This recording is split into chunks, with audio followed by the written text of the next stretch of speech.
महिला भगिनी समोर येऊन बसून घ्यायचंय पा आणि समोरची काही आमच्या मित्र परिवारांची गर्दी आहे ना, स्विफ्ट गाडी पा आणि स्विफ्टच्या पलीकडून एक गाडी पा. कृपया आपण महिला भगिनी आपण बसून घ्यायचंय. महिलांच्या कक्षेमध्ये जे काही आमचे मित्र परिवार आहेत त्यांना एक सूचना आहे, आपण महिलांच्या भगिनीमध्ये महिलांच्या कक्षेमध्ये कोणी थांबायचं. बीड जिल्ह्यातलं मातोरी हे मनोज जरांगे पाटील यांचं मूळ गाव आणि त्यांचं जन्मगाव देखील. याच मातोरी गावात मनोज जरांगे पाटील यांनी मराठा आरक्षणासाठी मुंबईवरती जो मोर्चा काढलेला आहे त्याचा पहिला मुक्काम असणार आहे आणि याच ठिकाणी या स्टेजवर त्यांची ह्या आंदोलनाच्या तिसऱ्या टप्प्यातली पहिली सभा होणार आहे आणि त्यासाठी स्टेज तयार करण्यात आलेला आहे आणि जवळपास 200 एकर वरती या ठिकाणी पार्किंगची व्यवस्था करण्यात आलेली आहे.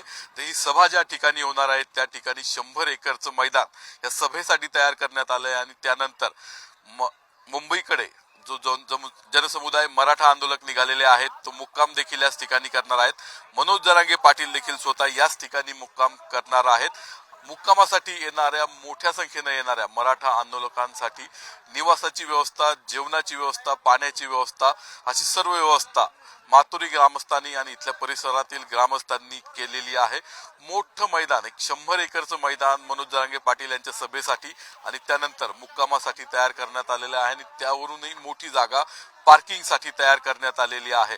मनोज जरांगे पाटील संध्याकाळपर्यंत या ठिकाणी पोहोचणं अपेक्षित होतं, मात्र त्यांचा जो मोर्चा मुंबईकडे निघालेला आहे तो रात्री, अपरात्री, मध्यरात्री देखील या ठिकाणी पोहोचू शकतो. जो प्रतिसाद मिळतोय त्यामुळे मोर्चाला उशीर होतोय आणि या ठिकाणी देखील ते रात्री उशिरा पोहोचण्याची शक्यता आहे आणि त्यानंतर ते या ठिकाणी जमलेल्या जनसमुदायाला मराठा बांधवांना संबोधित करतील आणि त्याकडे संपूर्ण राज्याचं लक्ष लागलेलं आहे. मनोज जरांगे पाटील यांनी पहिलं उपोषण केलं, त्यानंतर 40 दिवसांनी दुसरं उपोषण केलं आणि त्यांच्या आंदोलनाचा हा खऱ्या अर्थानं तिसरा टप्पा आज सुरू झालेला आहे आणि त्या तिसऱ्या टप्प्यातली पहिली सभा त्यांच्या बीड जिल्ह्यातल्या मूळ गावी मातोरी हे जे गाव आहे त्या गावी होतीये आणि आपण आतापासूनच पाहू शकतो मनोज जरांगे पाटील यांना या ठिकाणी पोहोचण्यासाठी काही तासांचा आणखीन अवधी लागणार आहे.